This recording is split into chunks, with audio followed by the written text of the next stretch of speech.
Hello students, good morning to all of you. आज हम class 12 math chapter number 1 समाकलन integrals इसका अध्ययन करेंगे। ध्यान दें, समाकलन जो होता है अवकलन का विपरीत होता है, अर्थात विलोम। आप लोगों ने अवकलन का अध्ययन कक्षा 11 में अच्छी तरह से किया होगा। आपको बताया गया होगा कि अवकलन का जो मतलब होता है किसी के मान को, अर्थात कलन में गणना करना होता है, किसी के मान की गणना करना उसमें कम हो जाए, वो क्या कहलाता है? अवकलन कहलाता है। जैसे आरोही, आरोही बढ़ता क्रम, ऐसे ही अवरोही। तो अवरोही से समझ सकते हैं कि अवकलन मतलब किसी के वैल्यू को गणना करने की, कम गणना करने की घटना को अवकलन कहते हैं। ठीक है। और जो समाकलन जो होता है, समाकलन किसी में समा यानी योजित, किसी का मान बढ़ जाए। ठीक है। किसी के मान के वृद्धि की गणना को क्या कहते हैं? समाकलन कहते हैं। ठीक है। आपको समझ में समाकलन किसी के मान में जो वृद्धि की गणना करते हैं वो क्या कहलाता है? समाकलन कहलाता है। ठीक है। फार्मूले हैं हमारे कुछ, ध्यान दें। सबसे 12th में मोस्ट टॉपिक रही, जिस बच्चे को समाकलन आता है मैथ में उससे फेल करने वाला कोई पैदा नहीं। ध्यान दें, पहला फार्मूला है इंटीग्रेशन dx। इसका मतलब होता है x के सापेक्ष समाकलन। फार्मूला नंबर 2 x की पावर n dx। इसका मतलब, इसका फार्मूला होता है x की power n plus 1 upon n plus 1 plus का c, जहां c हमारा कांस्टेंट है। Formula number 2 x dx। इसका होता है x स्क्वायर अपॉन 2 प्लस का c। कुछ बच्चे का आंसर समझ में x का x स्क्वायर अपॉन 2 कैसे होता है? देखिए, x dx, इसे हम लिख सकते हैं x की पावर 1 dx। ये हमारा फॉर्मूला बन गया। x की पावर n के स्थान पे 1, n plus 1 plus 1 upon n plus 1 plus 1। Simplify करेंगे, x की पावर 1/2 x स्क्वायर अपॉन 2। मैंने ये वाला सिद्ध करके दिखा दिया। फार्मूला नंबर 4, ठीक, e की पावर x dx पता है, e की पावर x प्लस c। एक चीज और समझ ली, समाकलन क्या होता है? अवकलन में जो आता है उसी का समाकलन होता है। अवकलन में जो आता है उसका क्या होता है? समाकलन होता है। कहने मतलब जो समाकलन आ रहा है उसका अवकलन करें, वही आ जाए तो हमारा सूत्र कैसा होगा? सही होगा। इन सब का अवकलन करके देखेंगे तो यही आएगा। तो इसका मतलब हमारा क्या है? ठीक। इसे समाकलन को प्रति अवकलज भी कहते हैं। Formula number 2, sorry formula number 5, e की पावर माइनस x dx। इसका फार्मूला होता है माइनस e की power minus x plus c। अगला फार्मूला होता है, ऐसे पूछे log x का अवकलन 1/x होता है, तो 1/x का समाकलन क्या होगा? log x होगा। 1/x का समाकलन log x plus c। Formula number 1 a की पावर x dx। इसका होता है a की power x upon log base e a। एक आपने नियम पढ़ा होगा, अवकलन में x के आगे जो होता है उससे गुणा कर देते हैं, लेकिन समाकलन में x के आगे जो होता है उससे क्या कर देते हैं? भाग कर देते हैं। ठीक। तो इसका हो जाएगा a की power x upon log b c upon a plus c। Formula number 1 a की पावर माइनस x dx का होता है माइनस a की power minus x upon log base e a plus c। Formula number 9 under root x dx। इसका होता है 2/3 x की power 3/2 plus का c। इसको मैं सिद्ध करके दिखाता हूँ, साइड से देखिए। Under root x d x, इसे हम लिख सकते हैं एक्स की पावर 1/2 डी एक्स। ठीक, अंडर रूट का मतलब होता है घात 1/2। फॉर्मूला लगाएंगे एक्स की पावर n+1, n का मान 1/2 + 1 अपॉन n+1, एक्स का मान n+1। ठीक, अब देखिए इसे सिंप्लीफाई करेंगे, एक्स की पावर हाफ और 1 डेढ़ बोले तो 3/2, हाफ और 1 डेढ़ बोले तो 3/2, ये घूम के ऊपर पहुंच जाएगा 2/3 एक्स की पावर 3/2 प्लस का c। मैंने सिद्ध करके दिखा दिया। फॉर्मूला नंबर 10 है sin x dx का होता है माइनस का cos x प्लस c। लेकिन क्यों? तुमने नियम पढ़ा होगा अवकलन में जिसमें c होता है उसका अवकलन माइनस में होता है, लेकिन समाकलन में उल्टा होता है। समाकलन में जिसमें बाद में c आता है उसका माइनस में होता है। ठीक है, देखिए sin x का cos x c आ गया minus plus c, cos x का sin x plus c। Formula number 12 sec x tan x। अब ये पता लगाओ किसका अवकलन था, sec x का, उसी का समाकलन होगा। मैंने बताया था अवकलन में जो आता है उसी का अवकलन करते हैं। ठीक है, और जो जिसका अवकलन करते हैं वही समाकलन होता है। ठीक है, sec x tan x का समाकलन sec x, cosec x cot x किसका अवकलन होता था, cosec x का, cosec x प्लस का c, इसमें क्या आ गया c, इसलिए क्या होगा माइनस। sec स्क्वायर x किसका अवकलन था, tan x का, तो tan x plus c। cosec square x किसका अवकलन था, cot x का, प्लस c आ गया, इसलिए माइनस आ गया। अब sin इनवर्स x का आपने अवकलन क्या पढ़ा था, 1/1 माइनस एक्स स्क्वायर। ठीक, तो इसका ये भी हो जाता है। ठीक है, या cosec इनवर्स करेंगे तो यहाँ क्या आ जाएगा माइनस हो जाएगा, sin inverse x plus c, और अगर cosec इनवर्स x करेंगे तो यहाँ क्या आ जाएगा माइनस। ऐसे ही t/dx 1 + x², इसका ये tan इनवर्स x हो जाएगा प्लस का c। अगर cot इनवर्स x चेंज करेंगे तो क्या आ जाएगा ऊपर माइनस। ठीक है, इसे चाहे हम हटा लेते हैं एक बार, चलो ये मत समझो।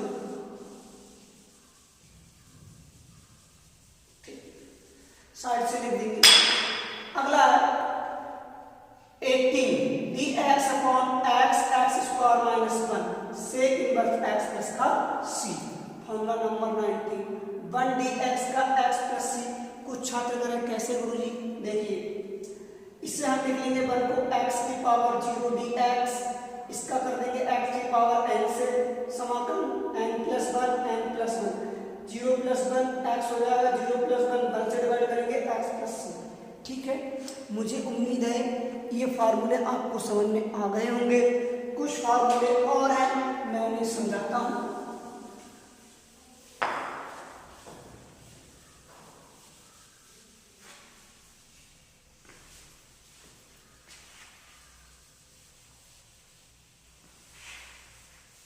शायद 19 हो गए थे मामले। देखिए फॉर्मूला नंबर 20 क्या होगा, इंटीग्रेशन माइनस का 1/1 माइनस x² dx, ये हो जाएगा हमारा माइनस का cos inverse x plus c। Formula number 21 -1/1 plus x² dx, ये हो जाएगा हमारा माइनस का cot inverse x plus c। Formula number 22 minus का 1/x माइनस का 1 dx, ये हो जाएगा हमारा काय का माइनस का cosec इनवर्स x प्लस का c। अब ध्यान दें, नोट समाकलन में x के आगे जो होता है उससे भाग कर देते हैं। समाकलन में के आगे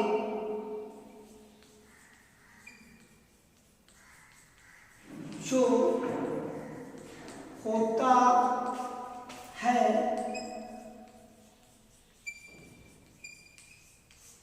उससे भाग कर देते हैं।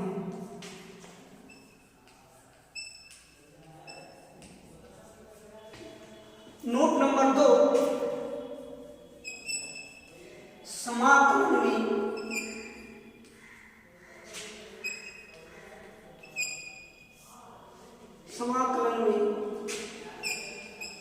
जिसमें बाद में सी आता है, सी आता है, उसमें माइनस चिन्ह लगा देते हैं।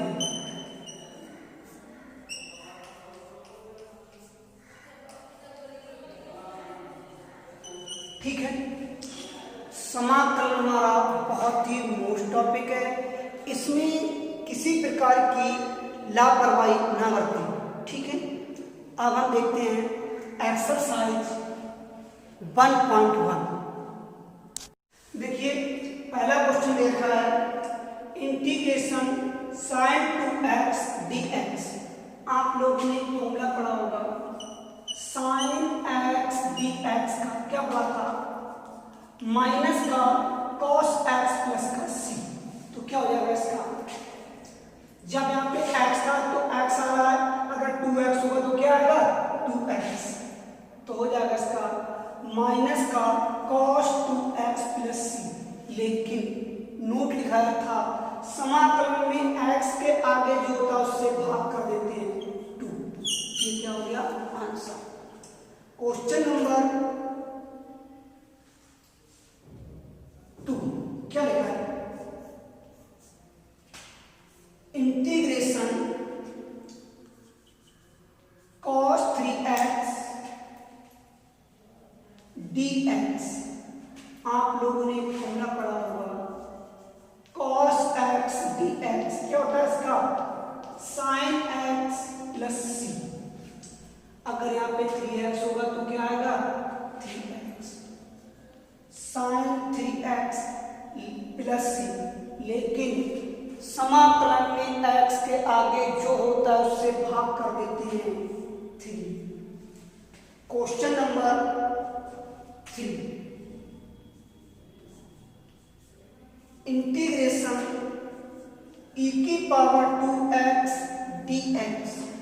आप लोगों ने फॉर्मूला पढ़ा होगा क्या, e की पावर इंटीग्रेशन e की पावर dx क्या होता है e की पावर x प्लस c। अगर यहाँ पे 2 होगा तो क्या आ जाएगा 2, तो हो जाएगा e की power 2x plus c।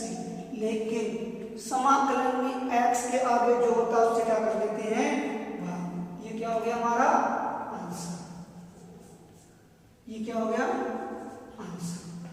Question number 4 देखिए, इंटीग्रेशन x प्लस b का होल स्क्वायर। इसे छुपा लें, ये क्या बन गया x की पावर n बन गया। आपने क्या पढ़ा था, फॉर्मूला पढ़ा था x की पावर n dx का पढ़ा था, x की power n plus 1 upon n plus c। हम ब्रैकेट को क्या मान लें x मान लें। ठीक, इसके x के स्थान पे कुछ भी हो सकता है। ठीक, तो इसे हम मानेंगे, ये हमने x मान लिया, x की पावर n का फॉर्मूला होता है x की पावर n, x के स्थान पे ax प्लस b की power 2 plus 2, 2 plus 1 upon n plus 1, 2 plus 1 plus c। कुछ छात्र कर रहे हैं कि बिल्कुल समझ में आ गया, सही है, लेकिन गलत। x के आगे कितना है a, इसे क्या करनी पड़ेगी हमें डिवाइड, बोले तो भाग। तो इसका आंसर हो जाएगा हमारा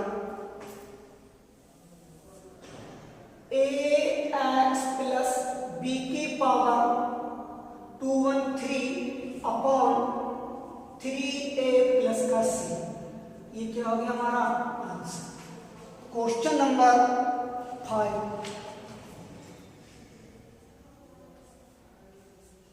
इंटीग्रेशन साइन 2x माइनस का 4 e की पावर 3x dx। हम क्या कर देंगे, अंदर मल्टीप्लाई इंटीग्रेशन ऑफ dx तो हो जाएगा, या सेपरेट कर देंगे अर्थात अलग अलग। साइन 2x dx चौका दिया है, दो क्वेश्चन एक ही में मिक्स कर दिए। माइनस का 4 कांस्टेंट बाहर, e की पावर 3x dx। ये हमारा फॉर्मूला बन गया, ये वाला देख लेना, ठीक है। इसका हो जाएगा माइनस का cos 2x अपॉन 2 माइनस का 4, इसका हो जाएगा e की पावर 3x अपॉन 3 प्लस का c। कुछ छात्र का आंसर यहाँ भी कांस्टेंट लगा दे, यहाँ पे भी। पूरे प्रश्न में एक ही बार कांस्टेंट लगता है। इसे हम क्या कर देंगे, सॉल्व कर देंगे। तो माइनस का हो जाएगा cos 2x अपॉन 2 माइनस का 4/3 e की पावर 3x प्लस का c। ये क्या हो गया आंसर। क्वेश्चन नंबर 6 देखते हैं।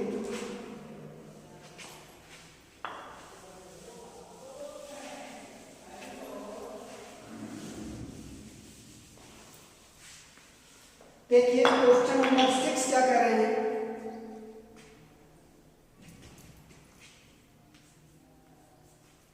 इंटीग्रेशन 4 e की पावर 3x प्लस का 1 dx। इसको हम क्या कर देंगे, सेपरेट कर देंगे। तो क्या हो जाएगा, 4 कांस्टेंट बाहर, e की पावर 3x dx प्लस क्या हो जाएगा 1 dx। ये हमारा फॉर्मूला बन गया, e की पावर x, x के स्थान पे क्या है 3 है। इसका हो जाएगा e की पावर 3x अपॉन x के आगे उससे डिवाइड 3, ठीक, प्लस इसका फॉर्मूला बताया था मैंने, 1 dx का होता है x प्लस c, सिद्ध करके दिखाया था आपको ही। तो इसका हो जाएगा x प्लस का c। इसे थोड़ा सिंप्लीफाई कर देंगे, 4/3 e की पावर 3x प्लस का x प्लस का c। क्वेश्चन नंबर 7 क्या कह रहे हैं, देखिए integration x square 1 minus 1/x square और dx। देखिए इसका कैसे करेंगे, देखिए हम x स्क्वायर से अंदर क्या कर देंगे, मल्टीप्लाई। जब मल्टीप्लाई करेंगे और सेपरेट भी कर दे रहे हैं, x स्क्वायर dx हो जाएगा minus x square upon x square dx। ये हमारा बन गया x की पावर n वाला फॉर्मूला। एक बार फिर से लिख देता हूं, x की पावर n dx का होता है x की power n plus 1 upon n plus 1 plus का c, ठीक। तो जाएगा x की पावर n का मान 2 प्लस 1 अपॉन 2 प्लस 1 माइनस, इससे हमारा ये कैंसिल, क्या बचेगा 1 dx हो जाएगा ये x की power 3 upon 3 minus x plus का c। ये क्या हो गया आंसर। क्वेश्चन नंबर 8 देखिए,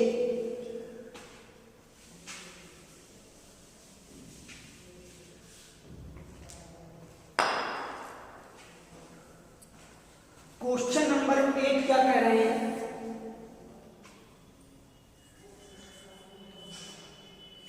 इंटीग्रेशन ax स्क्वायर प्लस का bx प्लस का c और dx। अब क्या करेंगे, इसे हम पहले सेपरेट कर देंगे। एक कांस्टेंट बाहर x square D x plus be constant बाहर एक्स डी एक्स प्लस सी कांस्टेंट बाहर 1 डी एक्स। अब देखिए ये फॉर्मूला बन गया ए एक्स की पावर एन, इसका हो जाएगा एन प्लस 1, एन के स्थान पे 2 plus 1 upon 2 plus 1 plus b, ये हमारा फॉर्मूला बन गया एक्स डी एक्स, इसका मैंने बताया था एक्स स्क्वायर अपॉन 2 सिद्ध करके दिखाया था, प्लस सी, इसका बनका बताया था मैंने एक्स सिद्ध करके दिखाया था, प्लस का सी। हम इसे चाहे कांस्टेंट इसमें सी लेगा C1 मान ले रहे हैं, उससे कोई प्रॉब्लम नहीं है। तो जाएगा a बाई 3 एक्स की power 3 plus b by 2 x square plus का सी एक्स प्लस का C1। ये क्या हो गया हमारा आंसर। देखिए इस काफी इजी एक्सरसाइज है, चाहो तो मैं क्वेश्चन नंबर 9 भी आपको करवा देता हूँ। देखिए 9 इंटीग्रेशन 2x स्क्वायर प्लस का e की पावर x dx, इसे क्या करेंगे पहले हम सेपरेट करेंगे। किस तरह से, 2 कांस्टेंट बाहर x square dx plus e की पावर x dx, तो हो जाएगा 2, इसका x स्क्वायर का हो जाएगा हमारा x की पावर n, n की value 2 plus 1 upon 2 plus 1 plus e की पावर x का इंटीग्रेशन e की पावर x प्लस का c, इसे सिंप्लीफाई कर देंगे 2/3 x की पावर 3 प्लस का e की पावर x प्लस का c। ये क्या हो गया आंसर। इसके नेक्स्ट क्वेश्चन नेक्स्ट वीडियो में